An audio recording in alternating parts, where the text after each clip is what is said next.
My name is John Passfield, and I'm going to read from my novel in a moment. The title of this video is Eisenstein Video 5, Que Viva, Mexico. Here's the cover of the novel, Death Day, The Apology of Sergei Eisenstein, a novel by John Passfield. I'll read the general summary, which is printed on the back cover of the novel, before I do this particular reading. On March 19, 1937, world-renowned Soviet filmmaker Sergei Eisenstein appears before the All-Union Creative Conference of Workers in Soviet Cinematography, accused of having failed to create films which reflect the social and political orthodoxy of the Stalinist regime. Reeling from an unrelenting barrage of questions, accusations, and threats, the filmmaker struggles to respond to the dilemma which is faced by all artists in totalitarian states: how to reconcile one's freedom of imagination and creativity with the conformity to the artistically stifling orthodoxy which is demanded by the rulers of society.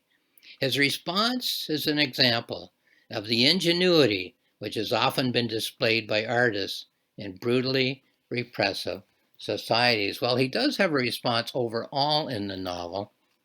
In this section of the novel, his response to his problems with his society is not working very well. Many people in repressive societies keep their unorthodox ideas to themselves and refrain from any utterances which might be suspect in the eyes of their oppressors. Artists, however, are people whose thoughts are expressed publicly in the imagery of their works, whether they be paintings, novels, poems, or sculpture, or, as in the case of Sergei Eisenstein, in films. So I'm sure that it is natural to assume that artists in a repressive society, such as the Soviet Union in 1937, or in the many repressive societies in our own time, dream of being able to live in a society in which every citizen is free to express himself or herself in one's chosen art form. With this in mind, the experience of Sergei Eisenstein in attempting to make a film in the democratic world of Hollywood and Mexico is interesting. He expects to be free to make the film that he envisions making, but which is no longer possible in his homeland as the Soviet Union becomes more and more repressive for artists in all modes of expression.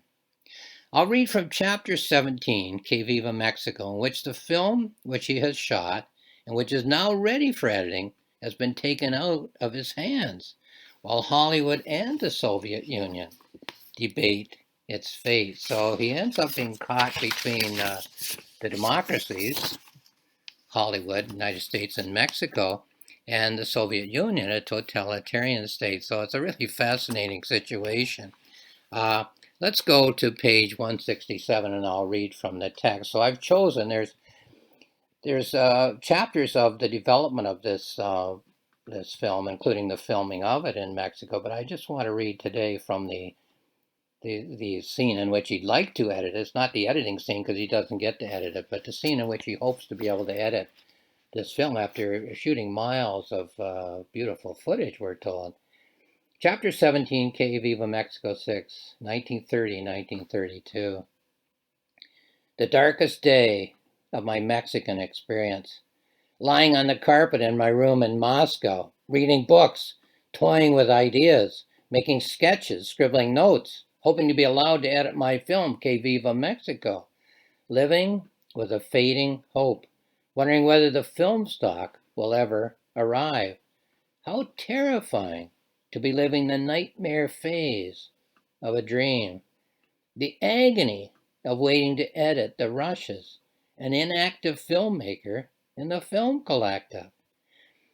Teaching film theory to students at the Film Institute, analyzing my past films, studying the dynamics of the medium of film, writing chapters for future books of film theory, preparing scenarios for future films, asking constantly for word on my Mexican film. visiting the office of Comrade Chemyatsky, the new director of the Soviet Film Office. You must realize, Comrade Eisenstein, that agreements were made by my predecessor in this office with Mr. Upton Sinclair, the American author, concerning your Mexican adventure, which must now be reconsidered in the light of present realities, policies, and needs of Soviet cinema. I assure you that all factors will be taken into account in our upcoming review.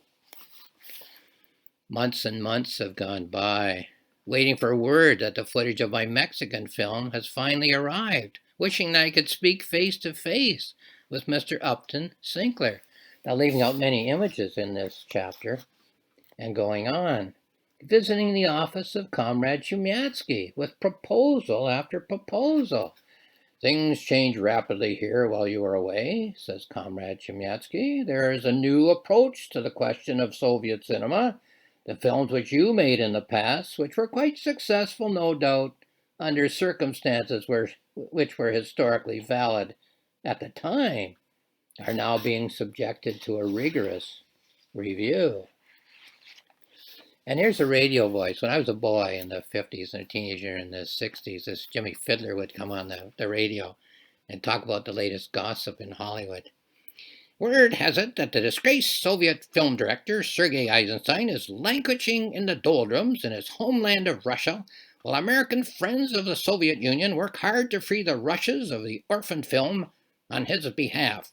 Many are pressuring socialist novelist Upton Sinclair to send the rushes of the Mexican film project to Russia immediately, so the great director can begin the editing of the footage in the manner in which he originally envisaged the film. Visiting the library, reading criticism of my work, which has been published while I've been away from my homeland.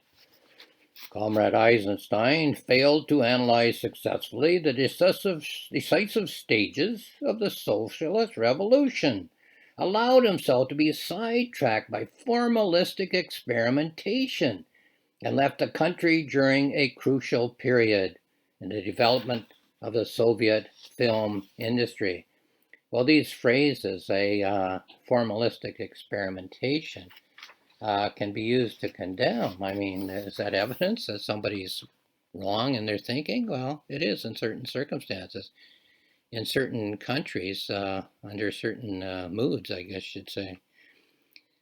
Moving on, another radio blurb.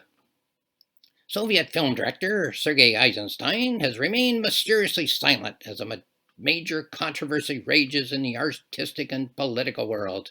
The battle over the exposed Mexican film stock, which supporters claim is one of the world's great artistic treasures, has drawn both informed and ill-informed commentary from Hollywood to New York to Moscow. But the great Russian director is apparently hunkered down in Moscow and has had very little, if anything, to say publicly. Well, what could he say? He's in Moscow, and the Soviet authorities will listen to every word he says. He just has to sit and wait. Another radio blurb. The fate of the spectacular footage of the ill-fated Mexican film of embattled film director Sergei Eisenstein has divided film enthusiasts and supporters of Soviet Russia into two warring camps. Those who support socialist Upton Sinclair say that the Soviets themselves do not appear to want the Mexican film, and that the legal ownership of the film belongs with the Sinclairs, husband and wife.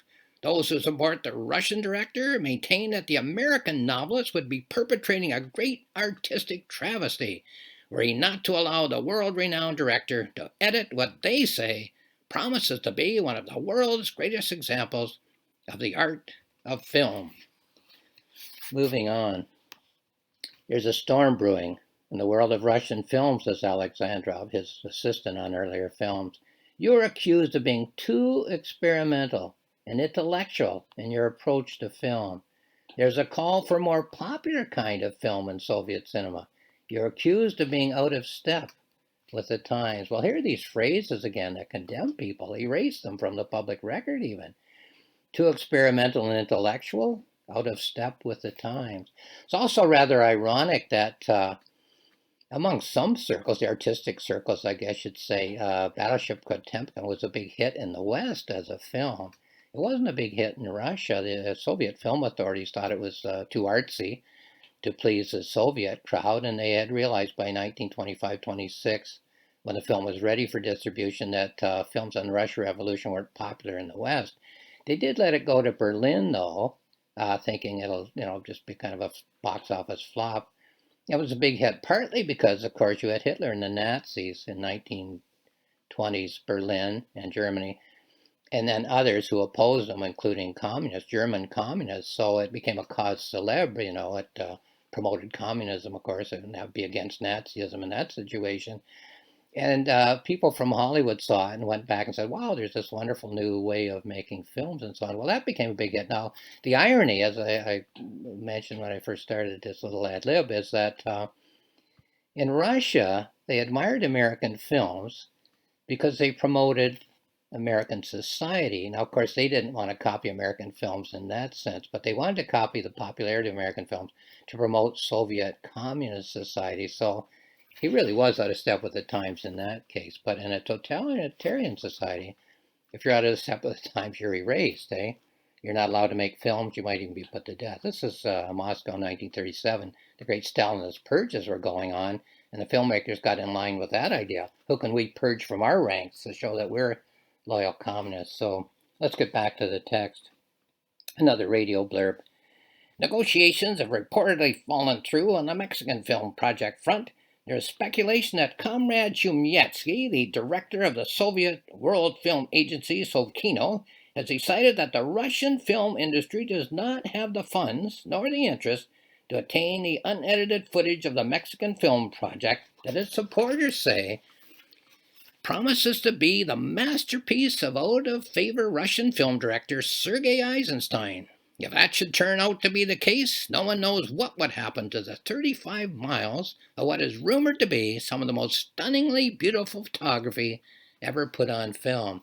Well, of course, we can't measure a masterpiece that didn't come into being. I thought of the 10th Symphony of Beethoven, which I don't know whether we have bits and pieces of it or not, or whether it was just an idea in his mind. It's a long time since I read the Beethoven biographies, but you can't measure that, but you can wish that it had come to fruition. And there is a film of Que Viva Mexico, but it wasn't edited by Eisenstein, and he said many times that he shot many, many miles of film, and he discovered the film in the editing, so we can't see his film, which might have been a great masterpiece. It might not have been, we don't know. Being awakened on the carpet of my room, persuaded to go for a short rest to the Kislovsky Sanitarium as an attempt to cure what the doctors diagnosed as a serious medical condition, deciding that I can wait there as well as anywhere, making sure to keep contact with authorities in Moscow if there should be any word about the arrival of the footage of my Mexican film, strolling the grounds for hour after hour, sitting on a bench beside the pond, meeting the broken, the outraged, and the mad, enduring some painful revelations while feeding the swans. Well, in this novel, in another video, I read some passages from these people to whom he talks, who are mad enough, you might say, to speak out loud in a totalitarian state while whispering on park benches, but nevertheless willing to speak out loud because they're so upset as to some of the things that are going on in that society, because the novel's in present tense. Unable to read my mind, unable to rest my mind here, yearning for my books, deciding that I would be better back at the boarding house, waiting quietly in the silence of my room. And then when he gets back, a final letter from Mr. Upton Sinclair, standing in the vestibule of my boarding house, quietly reading from the letter in my hand. As of this communication, you are to consider all plans for the editing of the Mexican film in Moscow to be null and void. The Soviet film authorities have withdrawn their support concerning the $25,000 that they had agreed to invest in the project. In addition, they have declared that they are uninterested in purchasing the film outright for you to edit. They tell us that they never wanted you to make a Mexican film. Well, there's truth in that. Sergei Eisenstein, about 1928, I think it was, left the Soviet Union, toured Europe first, and then America. Of course, filmmaking was in Berlin and so on. He even went to London, England, and then Hollywood.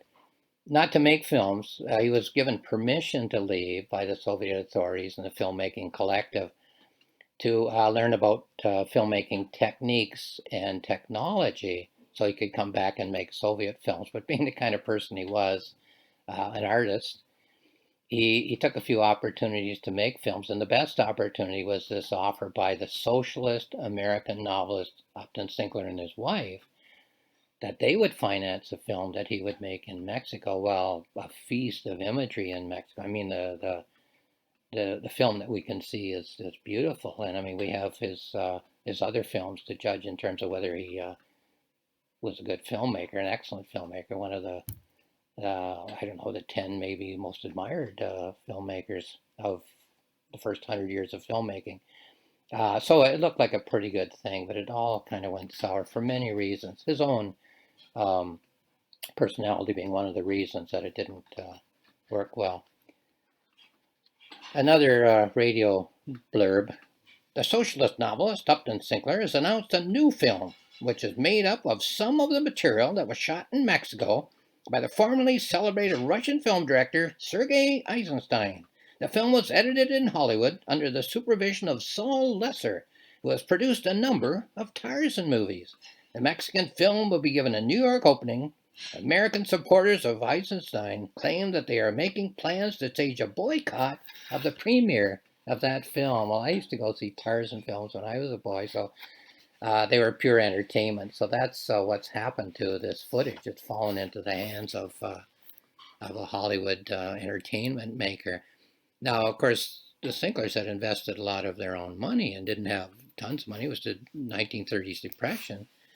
And so, I mean, they're not really the villains in this. It's tragedy, I think. I think of tragedy not as two sides battling it out with one side good, one side bad, but of like almost tectonic plates, coming together. Neither tectonic plate is wrong, but they both can't occupy the same space. They can't get along together. And so Sergei Eisenstein on the one side, the Sinklers on the other side, the Soviet Union on the one side, Hollywood on the other side. Poor Sergei Eisenstein caught between these mighty opposites, in the words of Hamlet. Some people get crushed between the protagonists in a tragedy, and this is his tragedy, but he's getting squashed by two mighty opposites, two tectonic plates that are grinding together. Just to finish this chapter off, perhaps if I had dealt with Mr. Sinclair in a different way, perhaps I could have better explained what it was that I was trying to do. Mr. Sinclair does not know film. Perhaps if he had understood the process of the making of a film, the whole experience would have turned out quite differently. Well, a couple of things are interesting there. The Sinklers remained in California.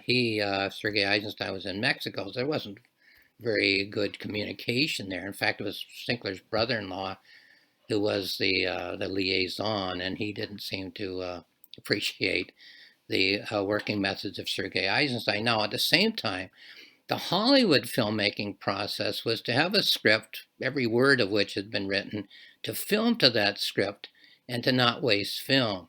The Eisenstein method was he had a rough outline and an idea and a pattern, very mythical and so on, but he'd film things that, occurred, that were interesting to him. And then in the editing room, with his miles and miles of film, he would discover the film. So two entirely different ways of filmmaking.